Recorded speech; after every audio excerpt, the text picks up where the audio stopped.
কৃষ্ণ পৰম শ্ৰদ্ধাৰ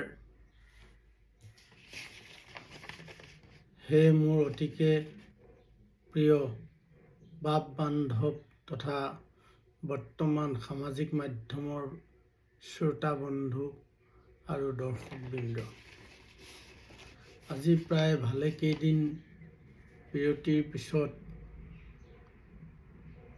মই পুনৰ এক আধ্যাত্মিক কথোপকথনৰ ভিডিঅ' এটি আপোনা হ'বলৈ বুলি আগবঢ়ালোঁ।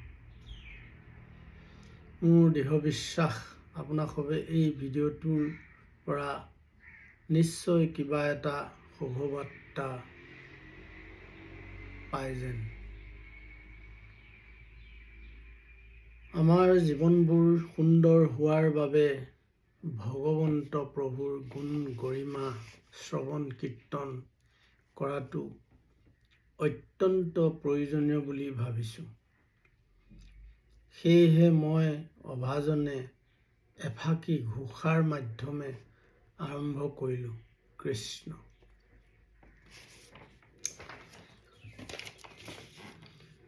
নহো জানাই আমি চাৰি জাতি,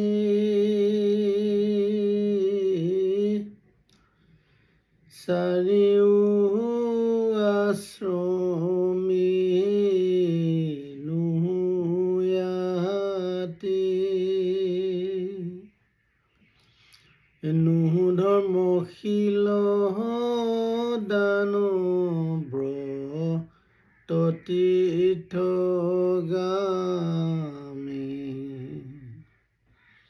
কিন্তু পূৰ্ণানন্দ সমুদ্ৰৰ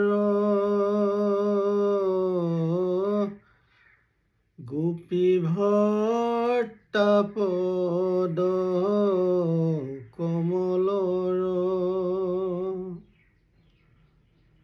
এই দাসৰো দাসৰ তান দাস হৈলো আমি,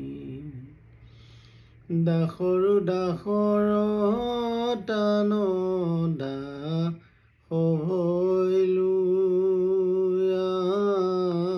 আমি। কৃষ্ণ পৰম মংগল পৰম পদ পৰতেক পংকজ যুগল পদ্মনাভম কমল নয়ন ভকত বৎসল চৰাচৰ জগতৰ তুমি ঈশ্বৰ হে পৰম ব্ৰহ্ম। বাপ বান্ধৱ সমস্ত দৰ্শক মণ্ডলী, আমি আমাৰ সমাজৰ একোজন সংস্কাৰী সদস্য। গতিকে আমাৰ সমাজখন সুচাৰুৰূপে আগবঢ়াই লৈ যোৱাটো আমাৰ প্ৰত্যেকৰে দায়িত্ব নহয় জানো? যদি আমি প্ৰত্যেকৰে দায়িত্ব আছে বুলি ভাবোঁ, তেনেহ'লে আমি প্ৰথমেই ইজনে সিজনৰ ভেদ ভাৱ কুৎসুত কপট আদি ভাৱনাবোৰ মনৰ মাজৰ পৰা আঁতৰাই নিজকে শুদ্ধ ৰূপত আমি এজন সংস্কাৰী হ'বই লাগিব। এটা কথা আমি সকলোৱে ভালদৰে বুজি লোৱাটো অতি প্ৰয়োজনীয়, কাৰণ আমাৰ জীৱনবোৰ চিৰস্থায়ী নহওঁ, আমি ক্ষণস্থায়ীহে। এনেবোৰ কথা আমি মনত ৰাখি ভগৱন্ত প্ৰভুৰ স্থিতি আমাৰ হৃদয়ত ৰাখিহে যিকোনো কৰ্ম কৰিবলৈ আগবাঢ়িব লাগে। মই নিজে কি কৰিছোঁ সেয়া ময়ো নেজানো, কিন্তু যিবিলাক কৰ্ম কৰি ভাল বা শুদ্ধ বুলি ভাবি পাইছোঁ, সেই চিন্তাধাৰাবোৰহে আপোনালোককো জনাইছোঁ। কাৰণ এনেবোৰ ভগৱন্ত প্ৰভুৰ গুণানুকীৰ্তন বা তেৰাৰ কথা ইমান সুন্দৰকৈ আপোনাসৱৰ জ্ঞাতাৰ্থে মই অভাজনে আগবঢ়াইছোঁ। ইমান সুন্দৰ সুমধুৰ ভগৱন্ত প্ৰভুৰ বন্দনা মই এই মাধ্যমেদি আপোনা হ'বলৈ অৱগত কৰিব পাই নিজকে ধন্য মানিছোঁ। প্ৰতিজন মানুহৰ সতে প্ৰতিটো কথাকে আমি সম্পূৰ্ণ শুদ্ধকৈ ব্যৱহাৰ কৰিব লাগে। অন্যথা আমাৰ এই ভুলবোৰ পিছলৈ এক ব্যাপক ৰূপ পায়গৈ। সেইকাৰণে আমি প্ৰতিজন মানুহক মৰম আৰু সন্মান সহকাৰে ব্যৱহাৰ কৰাটো অতি জৰুৰী। কাৰণ আমি আমাৰ সম্পৰ্কবোৰ চিনিয়ে নাপাওঁ। আমিবোৰ কোননো ক'ৰ পৰা আহিছোঁ কোনেও নেজানো, বা ক'লৈনো যামগৈ সেয়াও নাজানো। সেইকাৰণে আমি একমাত্ৰ হৰিকথাৰ বাদে বা ভগৱন্ত প্ৰভুৰ কথা গুণ গৰিমা শ্ৰৱণ কীৰ্তন হে আমাৰ কাম্য। আমি সেয়াই কৰি যাব লাগে।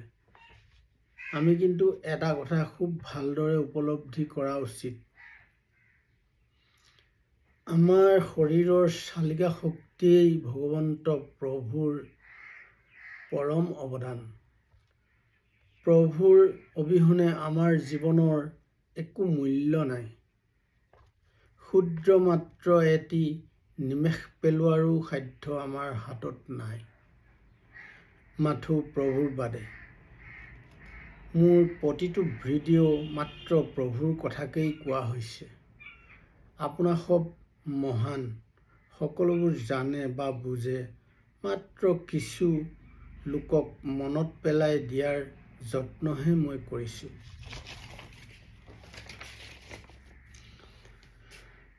যদি এই ভিডিঅ'টো মনোগ্ৰাহী বুলি ভাবে, তেন্তে আগলৈও এনেদৰে প্ৰচাৰ কৰিবলৈ সাহস ও প্ৰেৰণা দিব বুলি আশা ৰাখিলোঁ।